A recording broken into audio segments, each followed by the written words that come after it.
कहीं यात्रा पर निकले। चलते चलते वह एक घने जंगल में पहुंचे और वहीं कुछ समय विश्राम करने लगे। संयोग देखिए, उसी जंगल के पास द्वारका नगरी थी, जहां भगवान श्री कृष्ण निवास करते थे। ऋषि दुर्वासा ने अपनी आंखें बंद की और धीमे स्वर में बोले, जाओ कृष्ण को बुला लाओ। शिष्य ने द्वारका जाकर संदेश पहुंचाया, भगवान आपके गुरु दुर्वासा ऋषि आपको बुला रहे हैं। बस इतना सुनना था। श्री कृष्ण के पांव जैसे जमीन पर ना रहे, वे तेज गति से चल रहे थे। सांसें तेज थीं, पर दिल में आनंद था। जैसे ही वहां पहुंचे, गुरुदेव को दंडवत प्रणाम किया। गुरुदेव आइए, मेरे घर पधारिए, मुझे सेवा का अवसर दे। दुर्वासा ऋषि मुस्कुराए और बोले, नहीं कृष्ण, फिर कभी आऊंगा। पर श्री कृष्ण पीछे हटने वालों में नहीं थे।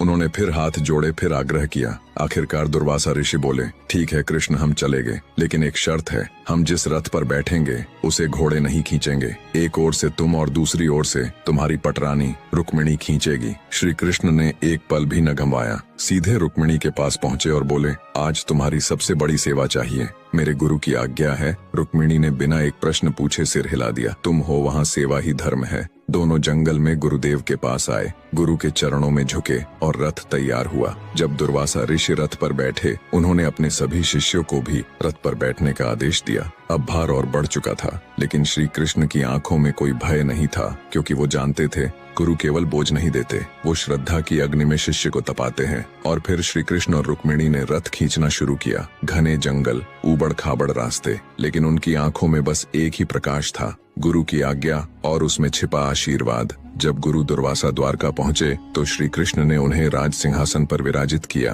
अपने गुरु का पूरा सम्मान और आदर किया। फिर श्री कृष्ण ने 56 प्रकार के स्वादिष्ट व्यंजन बनवाए। जब वे व्यंजन दुर्वासा ऋषि के सामने आए, उन्होंने सभी व्यंजनों का तिरस्कार कर दिया। श्री कृष्ण ने बड़े प्रेम से पूछा, गुरुदेव आप क्या लेना पसंद करेंगे? दुर्वासा ऋषि ने कहा, मुझे खीर बनाओ। श्री कृष्ण ने आज्ञा मानकर खीर बनवाई। जब खीर को बनाकर तैयार किया, वह पतीले में भरकर गुरुदेव के सामने रखी गई। उन्होंने खीर का भोग लगाया। थोड़ी सी खीर का भोग लगाकर उन्होंने श्री कृष्ण जी को खाने के लिए कहा। उस पतीले में से श्री कृष्ण जी ने थोड़ी सी खीर को खाया। फिर दुर्वासा ऋषि ने कहा, अब तुम इस खीर को अपने शरीर पर लगाओ। श्री कृष्ण ने आज्ञा पाकर पूरे शरीर पर खीर लगाना शुरू किया, लेकिन जब बारी पैरों की आई तो श्री कृष्ण ने विनम्रता से कहा, हे गुरुदेव, यह खीर आपका भोग प्रसाद है, मैं इसे अपने पैरों पर नहीं लगाऊंगा। यह सुनकर दुर्वासा ऋषि अत्यंत प्रसन्न हुए। उन्होंने कहा, हे कृष्ण, तुमने हर परीक्षा में विजय प्राप्त की है। जहाँ जहाँ तुमने खीर लगाई, वह अंग अब वज्र के समान कठोर और मजबूत हो गया है।